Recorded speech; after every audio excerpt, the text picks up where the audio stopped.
Metallica Through the Never, playing this week at the Toronto Film Festival.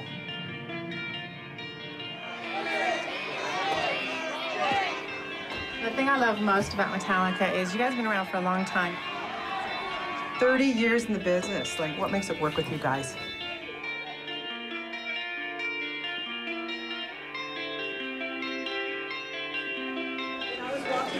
Biggest metal band in the world, and you continue to still push and innovate.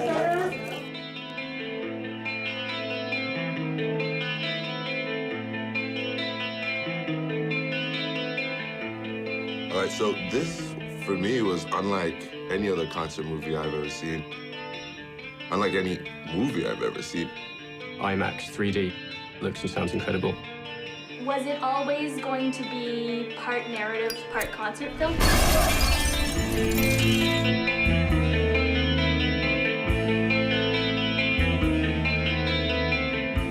You guys have been on screen before, seen yourselves on screen.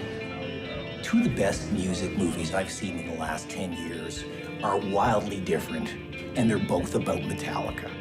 You have done the documentary, Some Kind of Monster.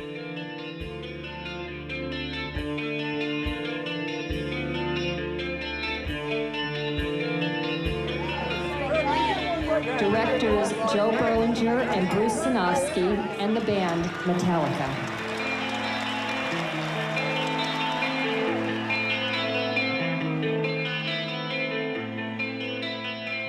We're going to talk about a 10-year-old movie. Like the old days. Just like Really? Hello, Joe. Hey, Bruce. Hey, guys. Sorry I'm not up there with you, but my health won't let me.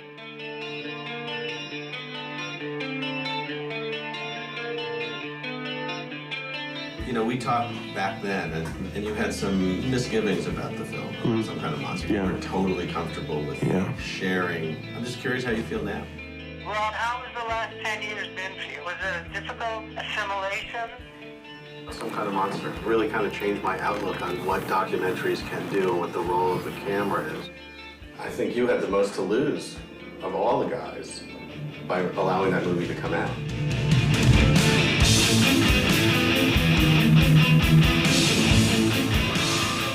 This is so weird because you guys were just supposed to film us making an album.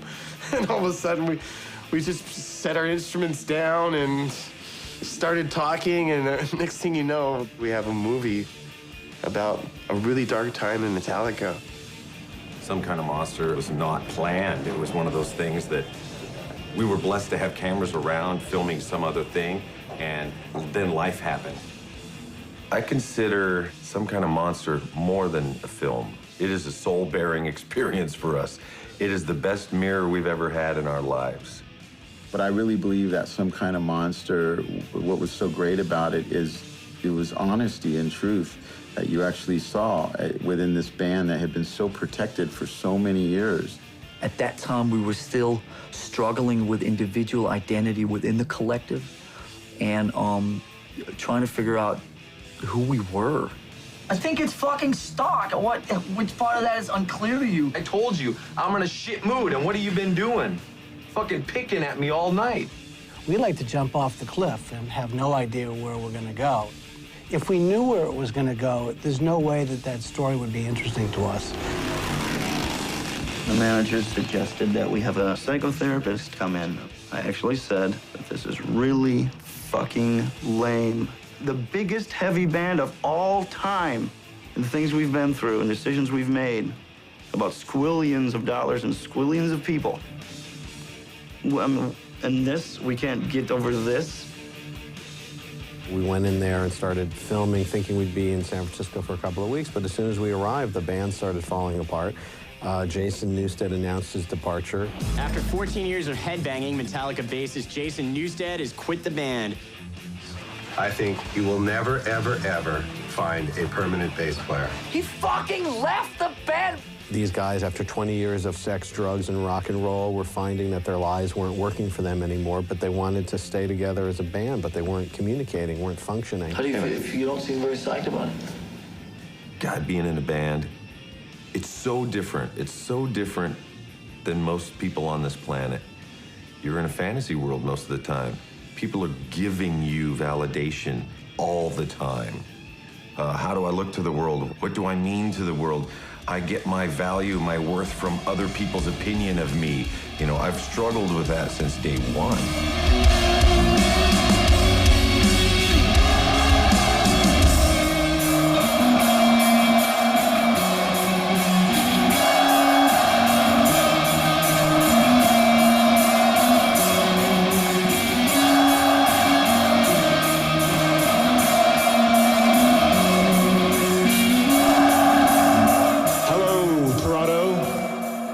Welcome to the world premiere of Metallica Through the Never, the new film by Nimrod Antal. I was blessed to have the gift to work with the greatest band in the world. With this movie, what was your reasoning for putting in the storyline in it and the concert thing? What makes you think that Metallica fans want a 3D movie? Why take this risk?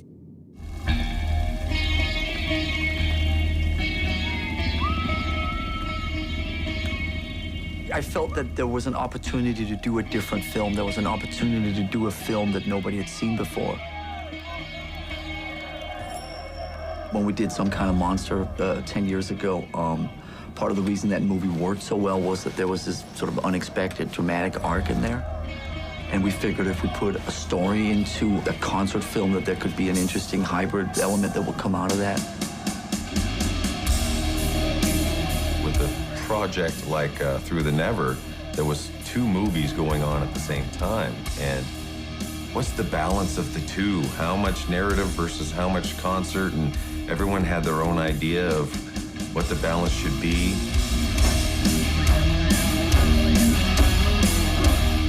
Kirk, Robert, I was very worried for you watching this movie. I thought, my God, they're playing in a war zone.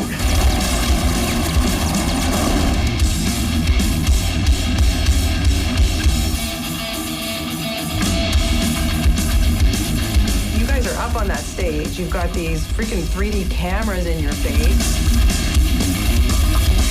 Get the film audience up on stage, being spit on, sweated on, in the trenches. The other fellow, I think if somebody from another planet sees it, they're gonna think you're God. There's already issues with that here. For us, Through the Never, all we need to do is go on stage and be who we are, which is a very sort of honest thing. Same with Some Kind of Monster. We showed up just being ourselves, you know, very, very natural. It's always uncomfortable for me to see myself in anything, and it isn't like I'm acting, you know, because that's not what's happening there. When we were talking a couple of days ago about whether, you know, if we wanted to do this film or not, I was wondering if having these guys in here would affect that. To me, it's not going to be a matter of whether the cameras are in play, but whether or not you guys are free enough to risk being seen by other people.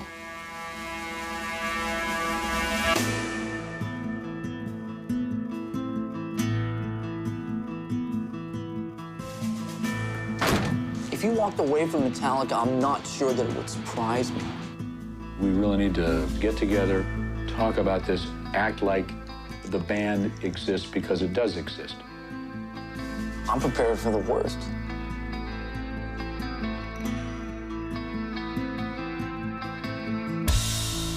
The blessing and the curse of what we do is that we don't know where the story is going.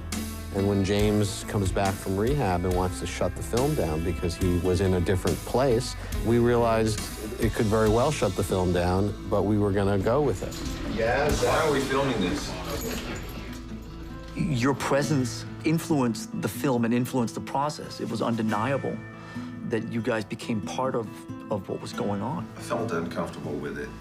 You know, a boom following me around, and it just felt like I was in the spotlight all the time. And I guess I don't really like that feeling. I think we're making a really important film, and we have some footage to show you guys if you want to see it. But it's very intimate, and that's the thing that we love the most. We had that one short scene with the band, sort of convincing them that they should, you know, let us continue filming, but if they weren't going to let us film it the way we like to film it, then we were prepared to leave, too.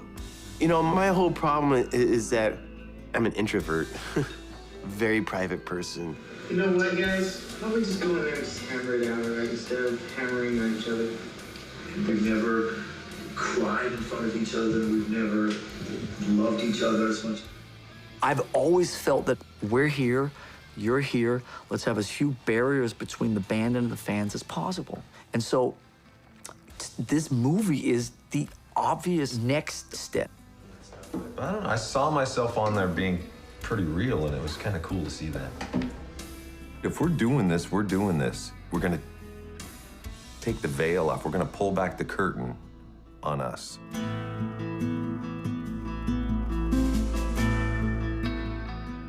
Why wouldn't I show a human side of me in this friggin' fantasy world that we live in? And the camera's here. And my friend the Boom is here. Nothing catastrophic could happen from telling the truth. I mean, come on, really. There might be some consequences, but then those consequences need to be dealt with at some point, whether it's now or later on. I personally thought Some Kind of Monster was awesome. I mean, it's refreshing to actually see some honesty on screen. You know, that's not really me up there. That's a guy with a double chin and a receding hairline and a strange accent. Did you find yourself playing to the camera at all because there were so many cameras around? What cameras? There are never any cameras around. 1, 2, 3, 4, 5, 6. It must be a movie because it takes more people to do anything in the movie business than in the music business. Exactly. The presence of the cameras, I think, made us realize that we could not bullshit each other. Lars told us that if it wasn't for the cameras, the therapy probably wouldn't have worked, because with the cameras trained upon them from people they knew and trusted, it was like a truth serum.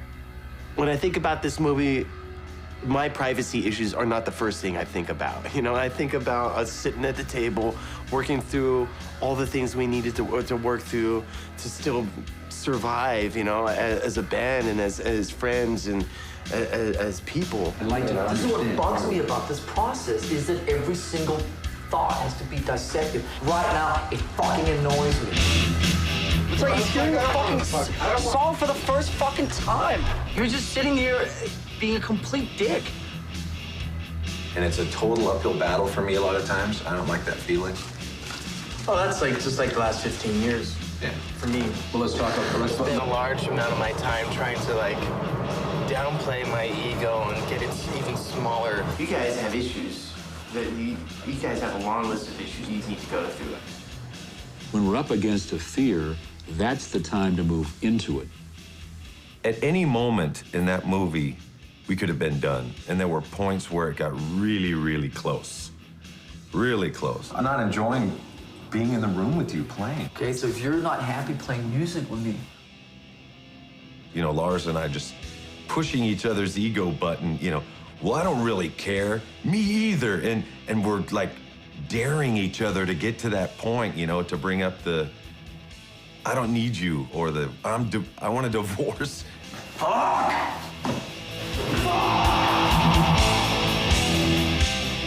mean, I think everybody understands the concept of trusting instincts, and that's getting to a place where you don't let egos and let stuff get in the way of artistic expression. That's part of this, all of this, the bigness of Metallica. To me, it's been a beast, and it's sucked a lot of me into it. There's a different temperature in this band now. Because of that, it's just less intense, you know, than what it was. This fucking all-seeing, all-knowing monster that just rolled across the land, swallowing everything in its wake. When your ego gets out of control, some kind of monster happens.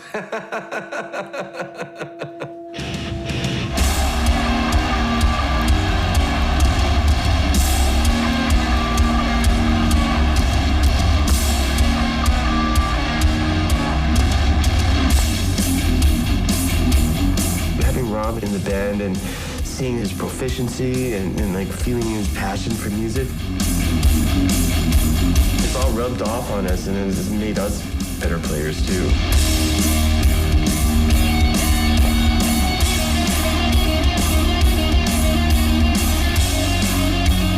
MTV would like the fact that this would most likely be the introductory performance of Metallica with a new bass player. We're gonna need a fourth member.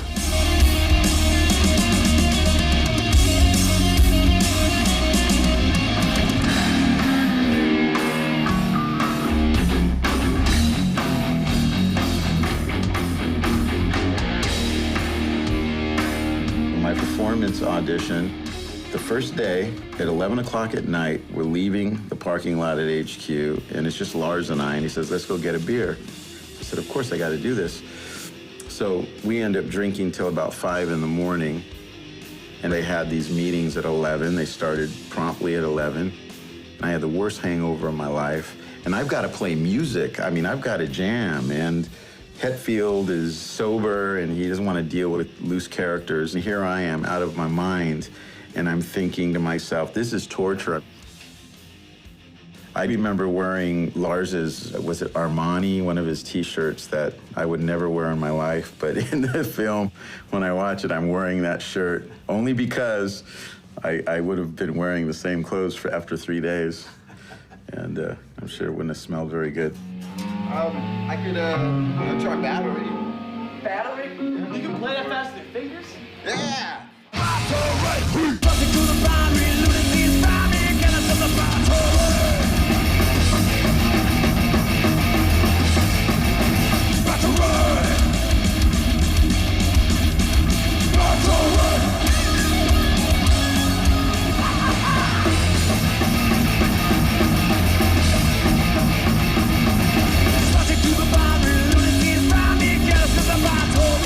I think it was very, in fact, I know it was very important for them to show me the respect, to include me, to make me feel like a brother, like a team member. That's one thing we didn't do previously. Yeah. That's disastrous response. Right. I would say more not did we not do it, we pushed it as far in the opposite direction as possible to make sure that there was as much discomfort there as possible. We went out of our way. To show you how serious we are about this, offer you $1 million to join our band right now.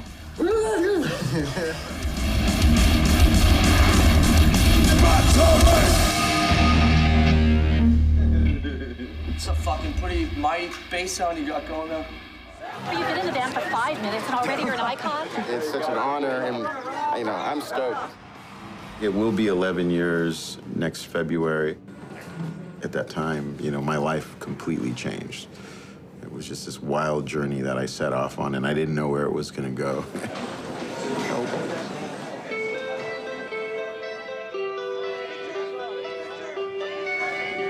I think one of the scariest things as a music fan is the potential of the band breaking up, and the fact that you guys are still together is like such a relief to so many Metallica fans.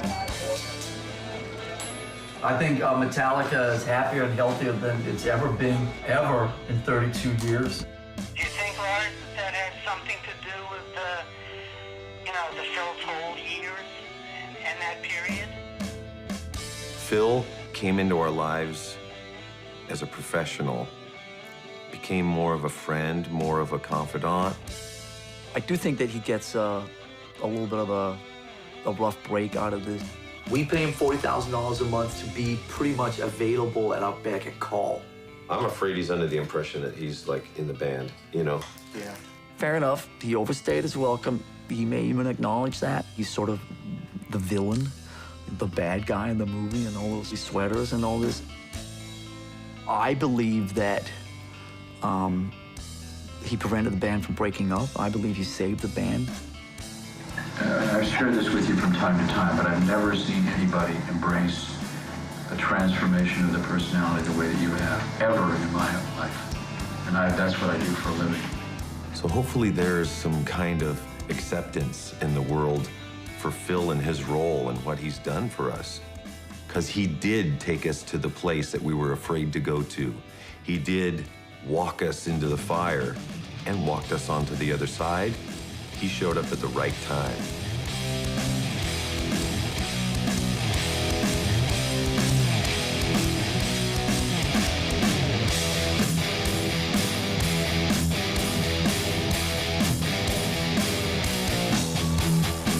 I'm Joe Berlinger, one of the filmmakers of Metallica, Some Kind of Monster, and this is Bruce Sinofsky. So Bruce, I've asked these guys all day what Some Kind of Monster meant to them. What did the making of the movie mean to you? You and I were not getting along all that well, so we kind of piggybacked on their therapies. The therapy was great. It helped Joe and I a great deal, too, because we were sort of, well, truthfully, we were really having growing pains as filmmakers and as collaborators, yeah. And just listening to what Phil and the guys were talking about, it was clearly also talking about us. The film means a lot more to us than I think you guys realize. I mean, of all the films I've been involved in, this is the one that I feel like I took a huge personal journey as well. And it didn't cost us $40,000 a month. You guys owe us, man. When the film came out, you know, it was well received by the film industry, but not so well received amongst our fellow musicians and the music world in general. So many people in the music world felt that it was too transparent. There was always this thing about the mystique and the myths and, you know, what goes on behind these doors and the creative process is for nobody to see.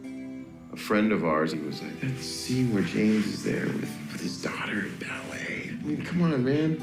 Hetfield, the man of metal. I said, hey, man, I think it's a beautiful thing. It's honest, it's real. It's who he is. Yeah. You know, who says you can't be a mental warlord, you know, and, you know, be a family man at the same time? The whole demystifying of the image, you know, that image was a big part of what kept me in my addiction and kept me bullshitting myself. When you say I had the most to lose with Some Kind of Monster, I go to the exact opposite. I had the most to gain from it, and I have. We've proven that you can make something that's aggressive and fucked up, okay, with positive energy between the people creating it. Should we keep playing? I love the fact that bands come up on the road and say, it's safe now for us to be human. We don't have to fall for the sex, drugs, rock and roll myth. We don't have to, you know, we've learned from your movie that it's okay. It's okay to be in trouble. It's okay to have fear. It's okay to not know what you're doing. And it's okay to tell that to your brothers in your band. To me, that's positive, you know? When I started hearing that, because I never heard anything like that before, that was always like taboo, you know? You're not supposed to kind of confide and bond like that. The long-term effects of what we went through in Some Kind of Monster showed up in Through the Never.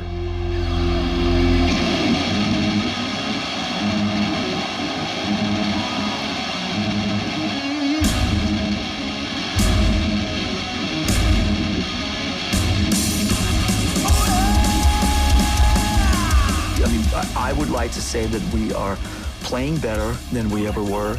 Metallica's in better shape than we were 10 years ago.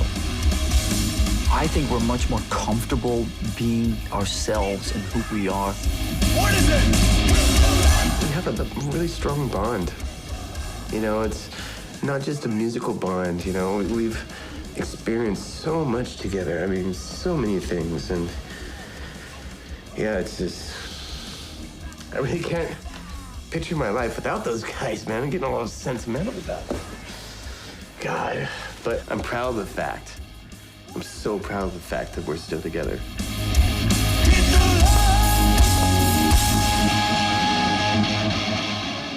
What's the enduring legacy of Some Kind of Monster? It is the journey that we're on. And, you know, at the end of Some Kind of Monster, when we're on stage and that moment, the goosebumps that appear from that, it's like, you know what?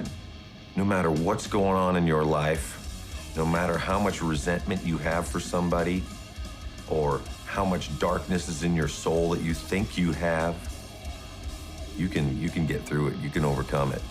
And you can stand on that stage or whatever it is in your life and let people love you back and just for exactly who you are.